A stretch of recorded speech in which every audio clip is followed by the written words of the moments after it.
One of the problems with recruiting for investment banking is not the knowledge or skills you acquire, but the access to talk with real investment bankers to put your best foot forward. Our sponsor, WSO Academy, can provide those connections with 60 head mentors who are finance professionals at top firms like Goldman, Centerview, and JP Morgan. Imagine being able to get on the phone within 24 hours with one of the Academy's 1,300 mentors right before a critical interview. Get on the waitlist for WSO Academy today by clicking the link in the show notes or by visiting wallstreetoasis.com/academy.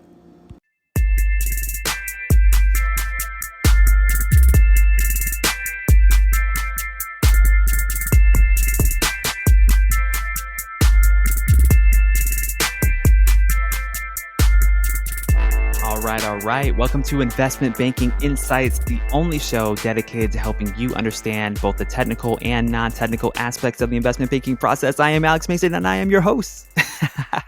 Thanks for joining me. We're talking about accounting today, and this one is a really quick one, so I'm just going to get straight to the points. I know you're trying to learn this stuff probably as fast as possible, cram this information into your brain, internalize it. So let's get going. So today's question is this.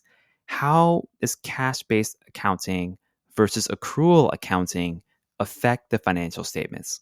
How does cash-based versus accrual accounting affect the financial statements? And let's revisit our definitions again, all the way back from episode 8 of the podcast. Cash-based accounting.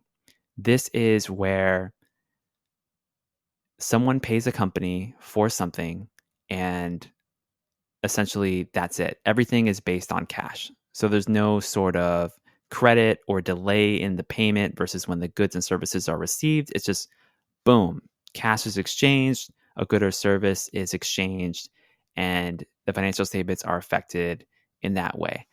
Accrual accounting is a little bit different. Accrual accounting is very widely used and is the standard for any major business because we live in this economy that runs on a credit system, and also simply the fact that there are time differences between when goods exchange hands and when money exchanges hands. So remember, that's kind of the major difference between cash-based and accrual accounting. So how do these things affect the financial statements is the question. So let's bring up this scenario. Let's say that someone buys an iPhone with a credit card, which actually I just did a couple of weeks ago. I bought a new phone. I finally made the switch from Android to Apple after many, many years. And I was like, I'm finally going to buy an iPhone. I'm going to business school. Let's do this thing. So I bought an iPhone with a credit card online.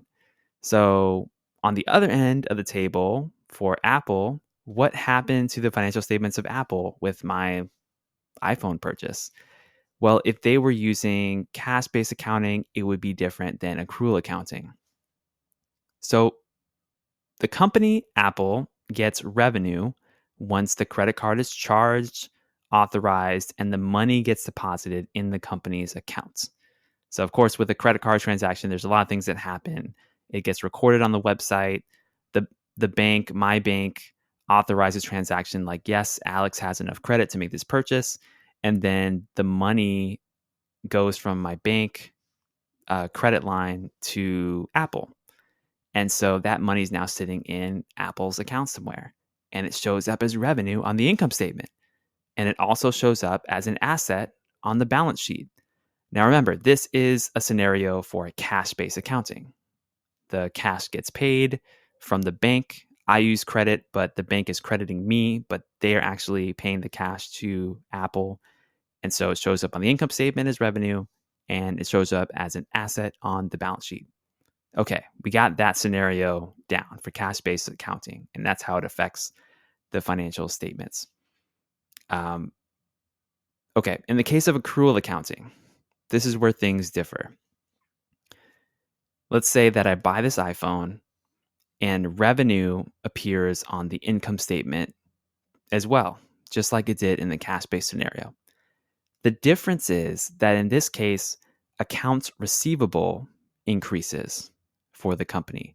Now, cash will increase eventually once the company gets paid. And then when that happens, accounts receivable would go down correspondingly. So the major difference here is that accounts receivable accounts for the fact that money has not quite been received in the accrual situation, but it has been received in the cash situation, if that makes sense. Let's flesh this example out just a little bit because I want to make sure I'm explaining this concept clearly.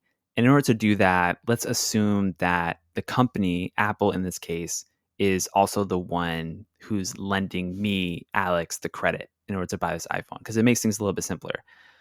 So in the case of cash-based accounting, Apple is lending me the credit. They're saying, "Hey, you can buy this iPhone.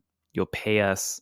Um, you'll pay us right now, and we'll record it. And they'll record it as income on the income statement, revenue on the income statement, rather, and they'll record it as an asset on the balance sheet. In the accrual situation, let's say they're lending me credit instead of me paying cash.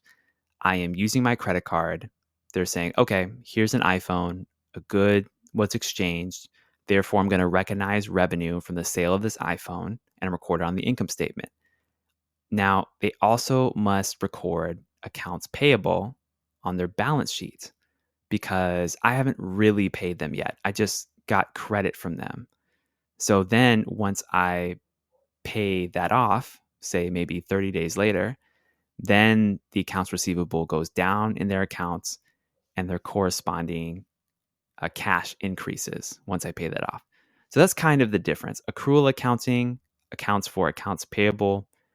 Cash-based accounting does not. It's just that cash is exchanged as goods and services are exchanged. And that's how they affect the financial statements. So that is the concept for today. I am grateful for you listening to this. Next time, we're going to be talking about a new concept we have not touched on before, capitalizing and expensing purchases. So be sure to join me for that. Until then, this is Alex Mason with Investment Banking Insights. Have a great day.